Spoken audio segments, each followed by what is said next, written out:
پینا، یہاں تک کہ ہر چیز بے مثال ہے۔ بے مثال بے مثال اللہ تعالیٰ نے پیدا کیا ہمارے نبی صلی اللہ علیہ وسلم کو، اور آج اس سے آگے چلنا ہے کہ ہمارے نبی صلی اللہ علیہ وسلم کو اللہ نے بے مثل بنایا ہے۔ ہمارے نبی صلی اللہ علیہ وسلم جیسا کوئی مثل ہی نہیں ہے۔ تو آئیے اس کو احادیث کی روشنی میں سماعت کریں کہ ہمارے نبی صلی اللہ علیہ وسلم کو اللہ تعالیٰ نے بے مثل بنایا ہے، بے مثال بنایا ہے۔ تو ہمارے نبی صلی اللہ علیہ وسلم کی شان کا عالم کیا ہے؟ ہمارے نبی کی شان کا عالم کیا ہے؟ جو گزشتہ جمعہ بھی میں نے عرض کر چکا تھا، ہم نبی کی برابری کا دعویٰ نہیں کر سکتے۔ ہم یہ نہیں کہہ سکتے کہ نبی بھی اور امتی بھی دونوں برابر ہیں۔ جس طرح نبی چلتے تھے امتی بھی معاذ اللہ ایسے ہی چلتا ہے، جس طرح نبی کھاتے تھے امتی بھی ویسے ہی کھاتا ہے، یہ نہیں کہتے۔ کیا ہم میں اور نبی میں فرق ہے یا نہیں؟ ہمارا پسینہ جو ہمارے نبی صلی اللہ علیہ وسلم کو بڑا بھائی کہے، جو تقویۃ الایمان میں لکھے ہیں وہ لوگ، بڑا بھائی کہے ہمارے نبی صلی اللہ علیہ وسلم کو، تو ان لوگوں کا پسینہ جا کر کے چیک کریں، اتنی بدبو شاید کہیں ایسی بدبو ہی نہیں ملے گی۔ تو ہمارے نبی کی برابری کیسے ہو سکتی ہے؟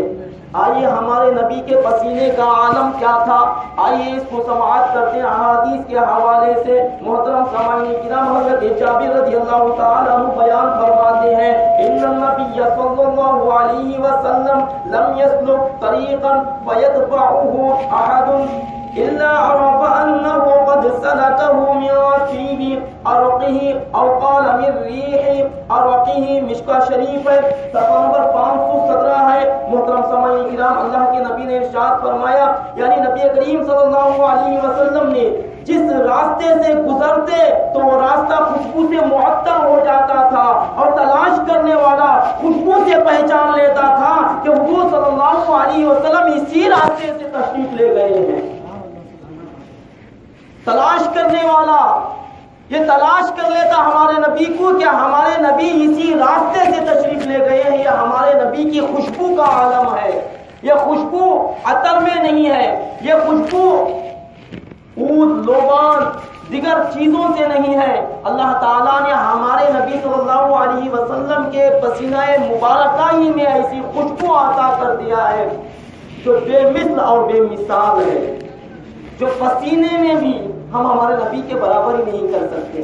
ہمارے پسینے میں بدبو، کوئی ہمارے پسینے کو سونگنے کی تو دور کی بات ہے، ایک ہفتہ پانی نہ نہائے تو قریب بیٹھنے کے لیے تیار نہیں ہے، تو ہم اور ہمارے نبی میں برابری کا دعویٰ کیسے ہو سکتا ہے؟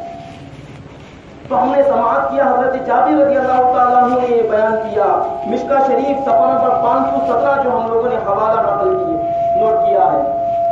اور آگے چلیں، ہمارے نبی صلی اللہ علیہ وسلم کی خوشبو کا عالم کیا تھا، اور اس خوشبو کو سن کر کے اب اپنے ایمانوں کو مضبوط کرنا ہے کہ ہمارا ایمان ہو تو صحابہ جیسے ایمان ہونا چاہیے۔ آج جیسے لوگوں کا ایمان نہیں کہ ہمارے نبی ہمارے مثل ہے، یہ ایمان نہیں رکھنا ہے۔ ہمارے نبی ہم جیسے بڑے بھائی ہیں، یہ ایمان نہیں رکھنا ہے۔ ہم ایمان لانا ہے صحابہ نے جس طریقے کو پر عمل کر کے ہمارے نبی کو بے مثل و بے مثال کہا ہے، تو ہم صحابہ کو فالو کرنا ہے، نہ کہ آج کے لوگوں کو فالو کرنا ہے۔ آئیے حضرت انس رضی اللہ تعالیٰ عنہ روایت کرتے ہیں، محبوب خدا مصطفیٰ کریم صلی اللہ علیہ وسلم جب مدینہ طیبہ کے کسی راستے سے گزرتے، حضرت انس کہتے ہیں ہمارے نبی جب مدینہ طیبہ کے کسی راستے سے گزرتے تو اس وقت کیا ہوتا، وجدوا منہ رائحۃ الطیب وقالوا مر رسول اللہ صلی اللہ علیہ وسلم من هذا الطریق۔ تو لوگ اس راستے سے خوشبو پا کر کہتے کہ اس راستے سے حضور کا گزر ہوا ہے۔ سبحان اللہ۔ تو لوگ ہمارے نبی صلی اللہ علیہ وسلم کی خوشبو پا کر کہتے کہ ہمارے نبی صلی اللہ علیہ وسلم کا یہاں پر گزر ہوا ہے. ہمارے نبی آئے اور گزر بھی گئے, راستے سے چلے بھی گئے, تو سونگنے والا کافر بھی ہوتا, سونگنے والے انسان ہوتے, جبکہ خوشبو کو پا لیتے, سمجھتے آقا علیہ الصلوۃ والسلام کا, مسلمانوں کے نبی کا یہاں سے گزر ہو گیا. یہاں سے ہمارے نبی صلی اللہ علیہ وسلم گزرے ہیں جو اتنی معطر پاکیزہ خوشبو لیے ہوئے ہیں. تو اسی لیے اللہ تعالیٰ نے ہمارے نبی کو سراپا نور علی نور بنایا ہے. جب اللہ تعالیٰ ہمارے نبی کو نور علی نور بنایا ہے تو ہمارے نبی کے جسم اطہر میں جو خوشبو پھوٹ رہی ہے وہ بھی اللہ تعالیٰ کی عطا کردہ چیز ہے. تو محترم سامعین کرام, دلائل النبوہ ہے, صفحہ نمبر 280 ہے, الخصائص الکبریٰ ہے, جلد اول ہے, صفحہ نمبر 67 ہے. تو جو لوگ اس راستے سے خوشبو کو پا کر ہمارے نبی کو تلاش کر لیتے تھے, اسی لیے امام اہل سنت, عاشق رسول, اچھے رضا, ہم سب کے رضا, امام محمد رضا خان فاضل بریلوی وہ ارشاد فرماتے ہیں, ان کی مہک نے دل کے غنچے کھلا دیے ہیں, جس راہ چل دیے ہیں کوچے بسا دیے ہیں, جس راہ چل دیے کوچے بسا دیے ہیں. اللہ کا جہنم ابھی نہ سرد ہوگا, اللہ کیا جہنم ابھی نہ سرد ہوگا, رو رو کے مصطفیٰ نے دریا بہا دیے, رو رو کے مصطفیٰ نے دریا بہا دیے ہیں. تو وہ نبی ہیں جو راتوں میں اٹھ کر کے عبادت و ریاضت میں لگ جاتے, نماز میں کھڑے ہو جاتے تھے. وہ نبی ہے جو امتیوں کے لیے راتوں میں کھڑے ہو کر کے لیل و نہار ہمیشہ آقا علیہ الصلوۃ والسلام لیل و نہار اللہ کی حمد و ثنا بیان کرتے.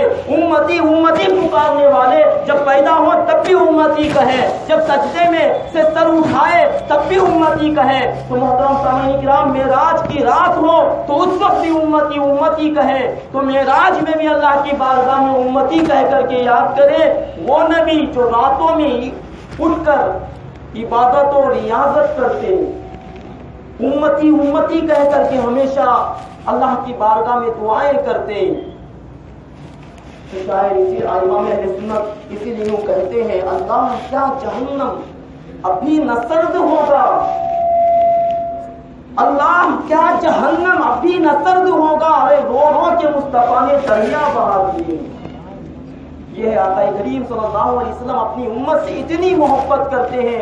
ہمارے نبی صلی اللہ علیہ وسلم جب اپنی امت سے اتنی محبت کریں, آج کے لوگ کہیں کہ ہمارے نبی معاذ اللہ صد معاذ اللہ مر کر مٹی میں مل گئے, آج کے لوگ کہیں کہ ہمارے نبی معاذ اللہ صد معاذ اللہ علم غیب نہیں رکھتے, ہمارے نبی حاضر و ناظر نہیں ہے, ہمارے نبی مالک و مختار نہیں ہے.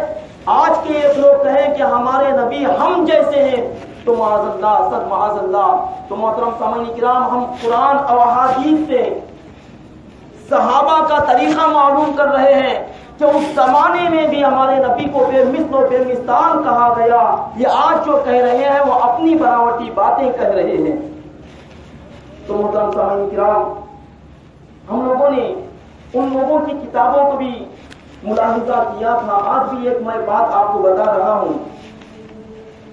جو میں نے کہا تھا اہل حدیث کہلانے والے وہابی, دیوبندی اور تبلیغی, ان لوگوں کا عقیدہ کیا ہے, میں اپنے طرف سے نہیں بلکہ ان کی کتابوں میں یہ موجود ہے. ہمارے لیے یہ ضروری ہے کہ ہم کتابوں کو سامنے رکھیں تاکہ لوگ حق اور باطل کو واضح طور پر پہچان سکیں کہ حق کیا ہے, باطل کیا ہے. آئیے, وہ کہتے ہیں, مولوی اسماعیل دہلوی لکھتے ہیں, سب انسان نبی ہو یا امتی. انہی کا جملہ ہے, تقویت الایمان کتاب کا نام ہے, صفحہ نمبر 131 ہے, 131 صفحہ نمبر ہے, اور کتاب کا نام ہے تقویت الایمان. یہ کیا کہتے ہیں, اس کو ملاحظہ کریں. سب انسان نبی ہو یا امتی, آپس میں بھائی ہیں, جو بڑا ہو وہ بڑا بھائی, اولیاء و انبیاء, امام زادہ, پیر و شہید سب انسان ہی ہے. اور عاجز بندے ہیں. اللہ اکبر. کیا ہمارے نبی کو اللہ عاجز بنا کر پیدا کیا ہے؟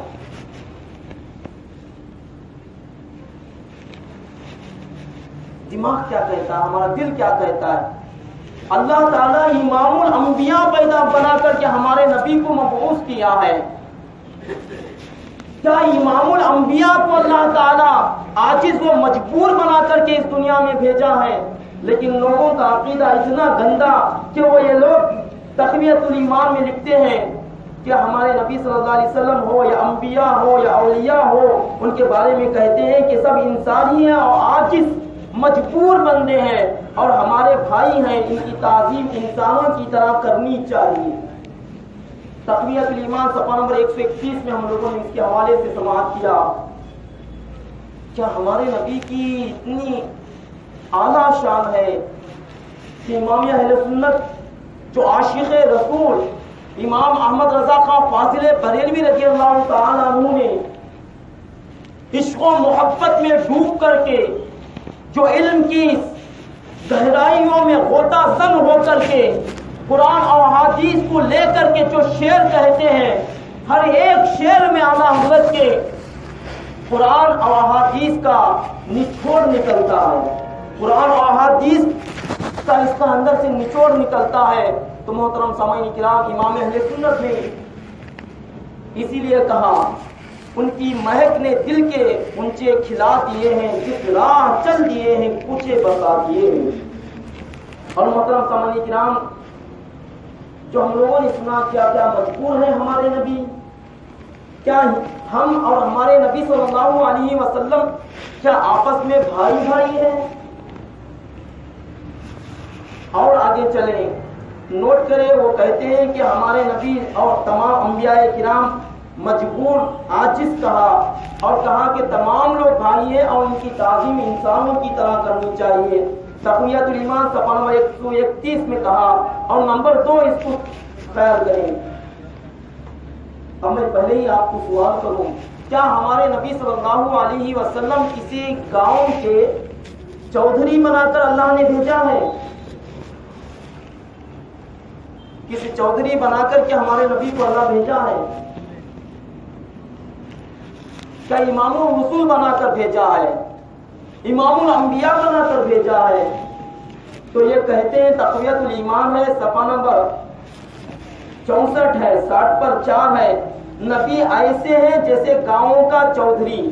تو محترم سامعین کرام، ان لوگوں کا عقیدہ جو ہم لوگوں نے سماعت کیا ہے، ہم لوگ کہتے ہیں ہمارے نبی کو اللہ تعالیٰ بے مثل و بے مثال بنایا ہے. ہم کہتے ہیں اللہ تعالیٰ ہمارے نبی کی ہر ایک ادا کو بے مثل و بے مثال بنایا ہے. ہمارے نبی کا چلنا، اٹھنا، بیٹھنا، کھانا، پینا ہر ایک بے مثل و بے مثال ہے. بولو براز ہو جائے، ہر ایک بے مثل و بے مثال ہے. منہ سے لعاب دہن نکل جائے، وہ بھی بے مثل و بے مثال ہے. ہمارے نبی کا چہرہ بے مثل و بے مثال ہے. ہمارے نبی صلی اللہ علیہ وسلم کی زلفیں بے مثل و بے مثال ہے. وہ ضحیٰ واللیل اذا سجا کہے اللہ تعالیٰ. ہمارے نبی صلی اللہ علیہ وسلم کو اللہ تعالیٰ یا ایھا المزمل کہے، یا ایھا المدثر کہے. تو ایسے نبی صلی اللہ علیہ وسلم کے بارے میں کہے کہ وہ مجبور ہے، لاچار ہے، وہ عام انسانوں کی طرح عام انسان ہے، اور کہیں کہ وہ گاؤں کے چودھری کے برابر ہے. تو محترم سامعین کرام، یہ آج کی جو کتابیں نکلی ہیں تقویۃ الایمان جیسی کتاب،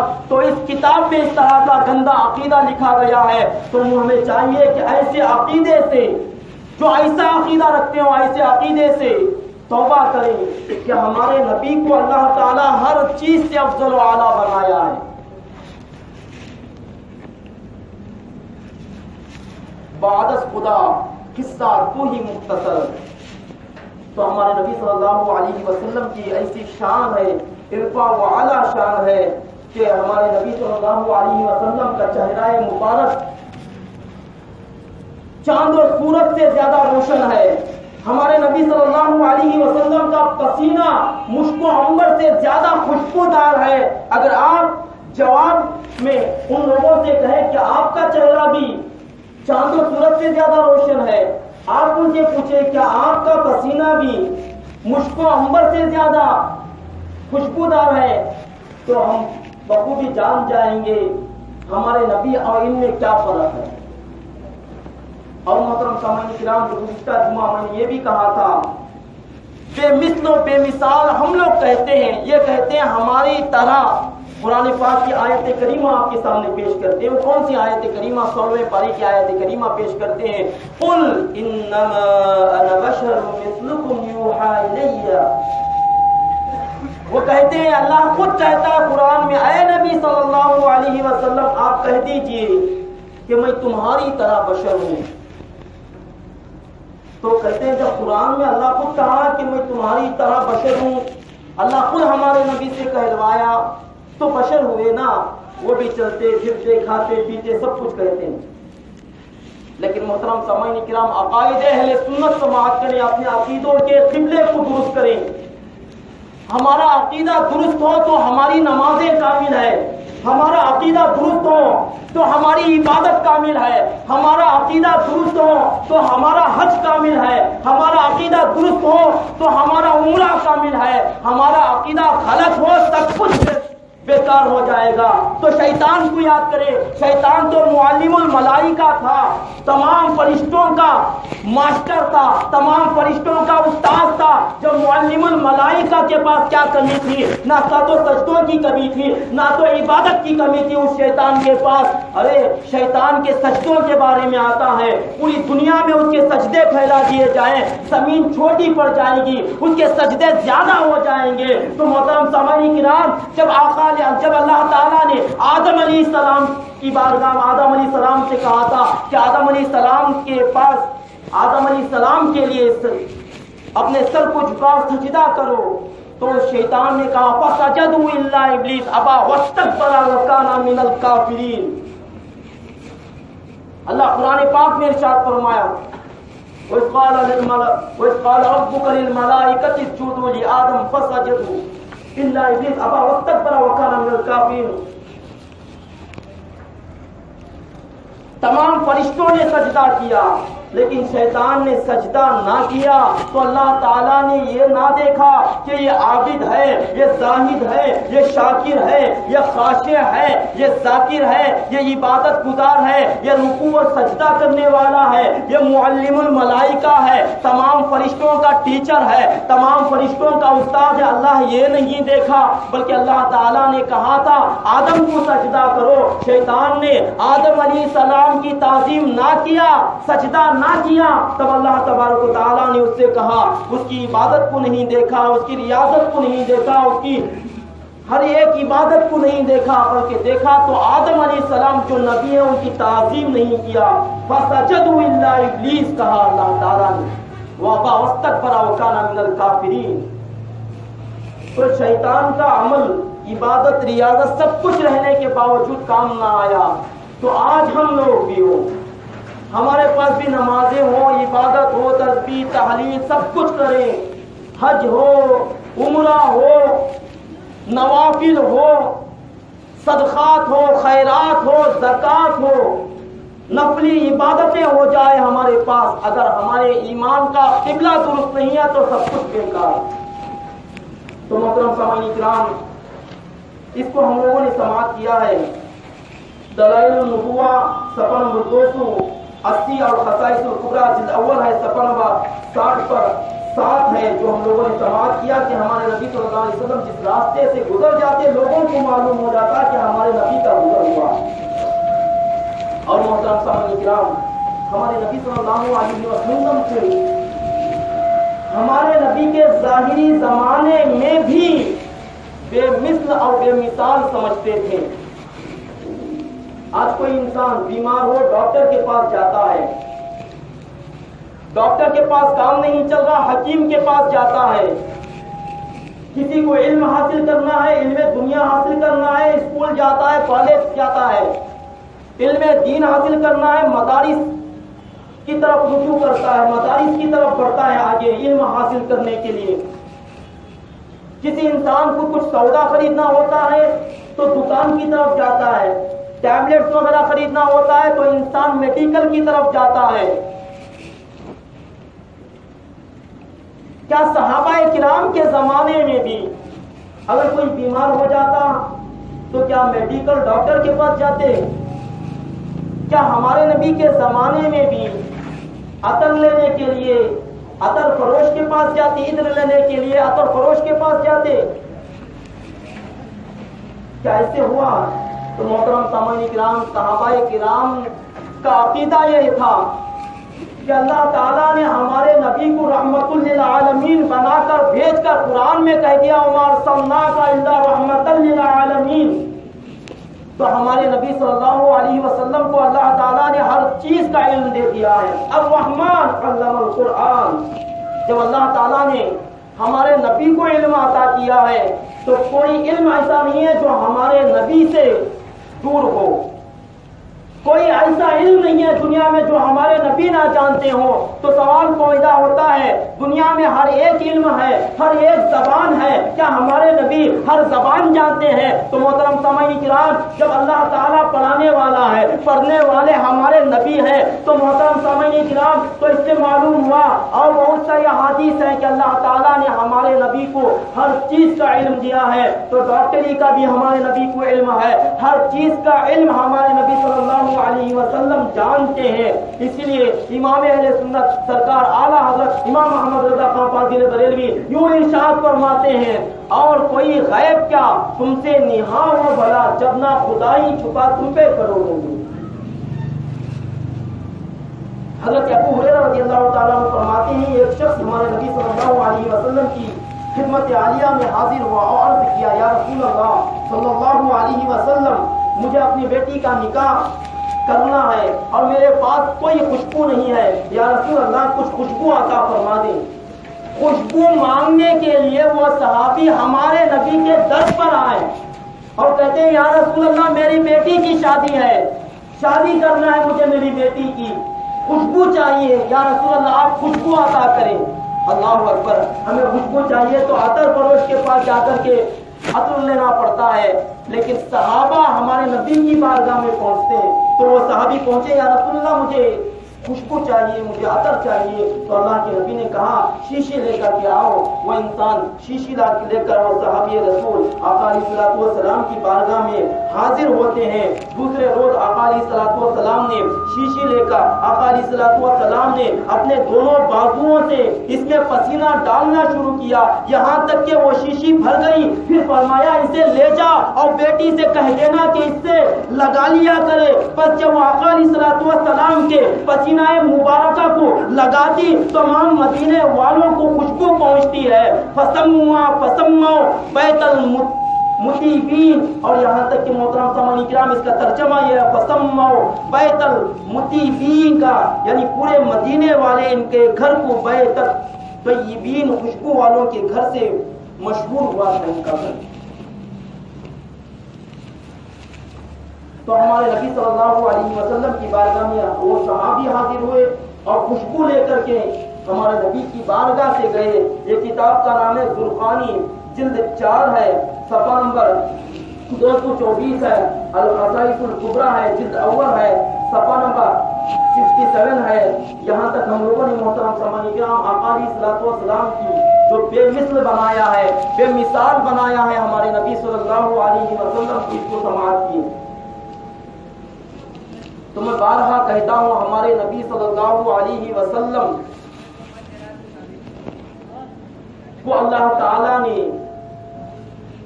ہر چیز کا علم عطا کیا، وہ علم غیب بھی جانتے ہیں، ہر چیز کا پاور دیا، ہر چیز پر اختیار رکھتے ہیں، مالک و مختار ہیں۔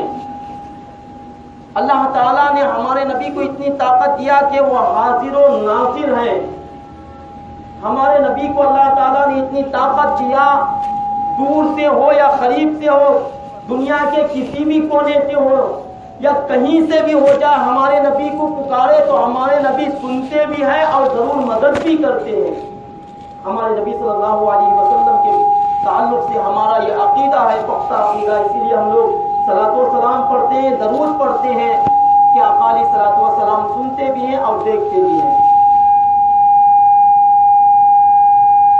گزشتہ جمعہ بھی الحمدللہ ہم لوگوں نے ہمارے نبی صلی اللہ علیہ وسلم جو بے مثل و بے مثال بنایا، اس کے تعلق سے سماعت کیا، اور آج بھی یہاں تک بے مثل و بے مثال کے تعلق سے سماعت کیا ہے۔ یہاں پر میں اپنی گفتگو کو روک کر غالباً پیر کے دن سید سلطان احمد کبیر الرفاعی، جن کا عرس مبارک منایا جاتا ہے، عراق میں ان کی مزار مبارک ہے۔ یہ سلطان سید احمد کبیر، یہ جو بزرگ یہاں پر لیٹے ہوئے ہیں، خلیفہ رفاعی احمد شاہ کلیم اللہ شاہ رفاعی جو یہاں پر ہیں، وہ بھی انہی کے سلسلے سے تعلق رکھتے ہیں۔ جو یہاں پر رفاعی ہیں، مین ان کے سلطان سید احمد کبیر رفاعی رحمت اللہ علیہ، یہ کس زمانے میں تھے؟ مختلف روایات سے ہمیں معلوم ہوتا ہے کہ حضرت حضور شیخنا شیخ حضور غوث الاعظم دستگیر عبد القادر جیلانی رضی اللہ تعالیٰ عنہ کے زمانے میں یہ تھے۔ بچپن ہی کی عمر میں علم ظاہری سے آراستہ ہوتے ہیں، علم باطنی سے آراستہ ہوتے ہیں۔ 20 سال کی عمر میں انہوں نے علم شریعت کامل طور پر حاصل کیا، علم طریقت کامل طور پر حاصل کیا، اور انہیں سلطان سید احمد کبیر رفاعی رحمت اللہ علیہ کو خلافت سے نوازا گیا۔ اتنی چھوٹی سی عمر میں اتنے مجاہدات کیے۔ اللہ تعالیٰ نے سلطان سید احمد کبیر جو حضور غوث الاعظم دستگیر کے زمانے میں تھے، جو ایک واقعہ علمی ملتا ہے کہ حضور غوث اعظم دستگیر رضی اللہ تعالیٰ عنہ اور بہت سارے اولیاء کرام، کتابوں میں یہ کتاب میں آتا ہے کہ 20,000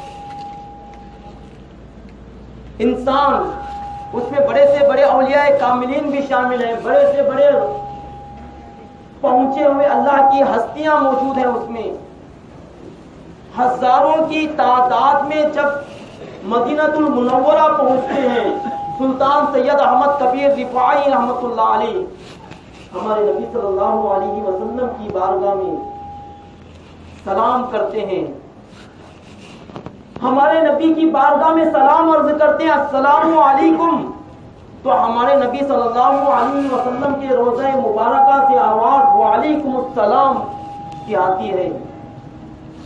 جتنے ہزاروں کا مجموعہ تھا، تمام ہزاروں کے مجموعے نے خوب غور سے سنا کہ ہمارے نبی صلی اللہ علیہ وسلم نے خبر مبارک سے ان کو جواب دیا۔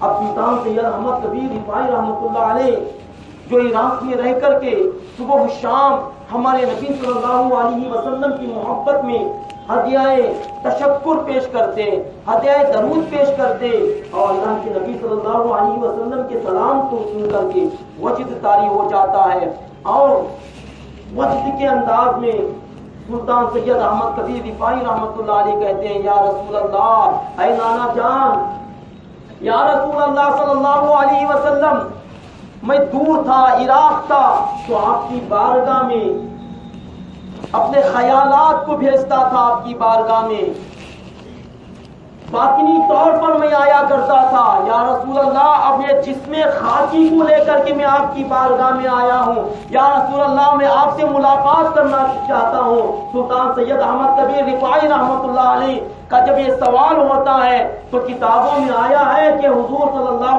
علیہ وسلم نے اپنے مبارک ہاتھ کو اوپر کرتے ہیں اور سلطان سید احمد کبیر رفاعی ان کے ہاتھوں کو چومتے ہیں، تو ہزاروں کے مجموعے نے یہ دیکھا کہ آقا علیہ الصلوۃ والسلام کا مبارک وہ پیارا وہ نورانی ہاتھ باہر آیا۔ سلطان سید احمد کبیر نے اسے اس ہاتھ کو، اس ہاتھ مبارک کو، دست مبارک کا بوسہ لیا۔ حضور غوث الاعظم دستگیر رضی اللہ تعالیٰ عنہ بھی اس وقت موجود تھے، اور بہت سارے اولیاء کرام کے نام گنائے گئے ہیں کہ اس وقت وہاں پر موجود تھے۔ تو سلطان سید احمد کبیر رفاعی رحمۃ اللہ علیہ کی عظیم داستان ہے۔ سلطان سید احمد کبیر رفاعی رحمۃ اللہ علیہ عبادت و ریاضت میں ظاہری علم حاصل کیا، انہوں نے پہلے حافظ قرآن بنے، ظاہری علم سے آراستہ ہو کر کے باطنی علم سے بھی آراستہ ہوئے، اور عبادات مجاہدات میں اتنے اعلیٰ تقویٰ ان کے اندر تھا کہ سلطان سید احمد کبیر رفاعی رحمۃ اللہ علیہ حضور غوث اعظم دستگیر رضی اللہ تعالیٰ عنہ بھی ایک شخص کو بھیجتے ہیں، ان کے مرید خاص کو. سلطان سید احمد کبیر کی بارگاہ میں وہ شخص آتا ہے حضور غوث اعظم دستگیر کا بھیجا ہوا، تو آ کر کے وہ سوال کرتا ہے مل عشق، عشق کیا ہے؟ تو سلطان سید احمد کبیر رحمۃ اللہ علیہ کے بارے میں آتا ہے کتابوں میں کہ وہ انسان جو خاکی جسم تھا ایک دم پانی بن جاتے ہیں. تو ان کا الگ بہت ہی گہرا واقعہ ہے جو بہت سارے لوگ جو بظاہر دنیا کو دیکھتے ہیں، جو بظاہر دنیاوی خیالات جو آج کے خیالات رکھتے ہیں، ان لوگوں کے لیے یہ بات ہضم ہونے والی نہیں ہے. لیکن جو اللہ والے ہوتے ہیں ان کے لیے کوئی چیز دور کی بات نہیں، بعید نہیں ہے، کوئی چیز دور کی بات نہیں ہے، بعید نہیں ہے. میں پہلے بھی مثال دیتا ہوں کہ ایک 20 سال، ایک 50 سال پہلے یا 100 سال پہلے جب فلائٹ کا انتظام نہیں تھا، جب جٹ کا انتظام نہیں تھا، انسان ریل پیدل سفر کرتے یا گھوڑے پر سوار ہوتے سفر کرتے یا گدے خچر پر اپنا سامان لا کر کے سفر کرتے، مہینے مہینے لگ جاتے تھے انہیں سفر کاٹنے میں. یہ تو سچ ہے نا. اس وقت بسوں کا انتظام نہیں تھا، ٹرین کا انتظام نہیں تھا، ہوائی جہاز کا انتظام نہیں تھا. ان لوگوں کا ذہن اگر یوں کہتا ایک زمانہ ایسا بھی آئے کوئی انسان جو ہم لوگ مہینوں میں سفر کر رہے ہیں گھنٹوں میں صرف 1 یا 2 گھنٹے میں سفر کرے گا. ممبئی سے لے کر کے مکہ المکرمہ کے لیے جو راستہ جاتا ہے سمندری راستہ، شپ پر سوار ہو کر کے، جہاز پر سوار ہو کر کے پانی کی حج کے لیے روانہ ہوتے، مہینے لگ جاتے، مہینے کے اوپر لگ جاتے. تو ہم لوگوں نے یہ سنا ہے. لیکن آج کا ماحول کیا ہے؟ بس 4 گھنٹے میں پہنچ جاتا ہے انسان وہاں پر. تو اس زمانے میں اگر یہ سوچتے کہ ہم لوگ مہینوں میں اتنی مشکلات کا سامنا کرتے ہوئے سمندر کو چیرتے ہوئے آگے نکلتے ہیں، مہینے مہینے اللہ اللہ کہہ کر کے یاد خدا میں مشغول ہو جاتے ہیں، اگر یہ جھونکا آیا ہوا کا یا سمندری لہریں آ گئی تو اس کی لپٹ پہ انسان ختم ہو جاتا. اگر وہ خیال کرتے کہ ایک زمانہ ایسے بھی آئے گا کہ 4 گھنٹے 3 گھنٹے میں ممبئی سے ہو یا کہیں سے بھی ہو جائے سعودی عرب پہنچ سکتے ہیں، تو وہ کہیں گے نہیں، کیسے ہو سکتا ہے، ناممکن ہے. ان کے ذہن کے حساب سے، ان لوگوں کے اعتبار سے وہ ناممکن تھا. لیکن آج ہم لوگ اپنی آنکھوں سے دیکھ رہے ہیں اور سفر بھی کرتے ہیں، گھنٹوں میں ہزاروں کلومیٹر دور پار ہو جاتے ہیں. تو محترم سامعین کرام، جب اللہ تعالیٰ نے انہیں یہ طاقت دیا ہے اور اللہ تعالیٰ نے انہیں یہ عقل دی اور سوچ کر کے سمجھ کر کے انہوں نے اللہ کی عطا کردہ طاقت کو، اللہ کی عطا کردہ ذہن کو استعمال کر کے انہوں نے ان چیزوں کا استعمال کیا اور بنایا ہے. اور جو خواب تھا پہلے، خواب کو حقیقت کر کے بتا دیا کہ اس زمانے میں جو انسان سوچتا یہ ناممکن ہے، تو انسانوں نے بتا دیا یہ ناممکن نہیں ہو سکتا. جب انسانوں کی یہ طاقت کا عالم ہے، اللہ والوں کی طاقت کا عالم کیا ہوگا؟ اللہ والے ایسے ہوتے ہیں جو خواجہ غریب نواز ہو جائے کاسے میں حنا ساگر کو بھر سکتے ہیں. حضور غوث الاعظم دستگیر بغداد کی سرزمین پر کہے میرا یہ قدمی ھذا علی رقبۃ کل ولی اللہ، تو حضور خواجہ خواجگاہ فخر ہندو جتنا خراسان کے پہاڑوں میں عبادت کرتے ہوئے یہ کہے حضور غوث الاعظم دستگیر آپ کا یہ قدم میرے کاندھے پر نہیں بل اعلیٰ راسی والعینی، بلکہ میری آنکھوں پر اور میرا سر پر آپ کا یہ آپ کا قدم مبارک ہے. تو یہ روحانی ایسی طاقتیں ہیں جس کا کوئی انکار نہیں کر سکتا. جب دنیا کی طاقت کا یہ عالم ہے تو اللہ والوں کی طاقت کا کیا عالم ہوگا؟ جب اللہ والوں کی طاقت کا یہ عالم ہے تو ہمارے نبی کی طاقت کا عالم کیا ہوگا؟ تو ہمارے نبی کی طاقت کا عالم کیا ہوگا؟ تو محترم سامعین کرام، جب ہم لوگ اولیاء اعظام کی ایسی سوانح حیات پڑھیں گے، ان کی کتابوں کو پڑھیں گے، ان کی داستان کو پڑھیں گے، ایسے ہزاروں واقعات ہمارے سامنے آ جائیں گے کہ ہم لوگوں کی عقل کام نہیں کرتی. اور کرامت جو ہمارے ذہن جہاں پر ختم ہوتے ہیں اولیاء کرام کی اذہان وہاں سے شروع ہوتے ہیں.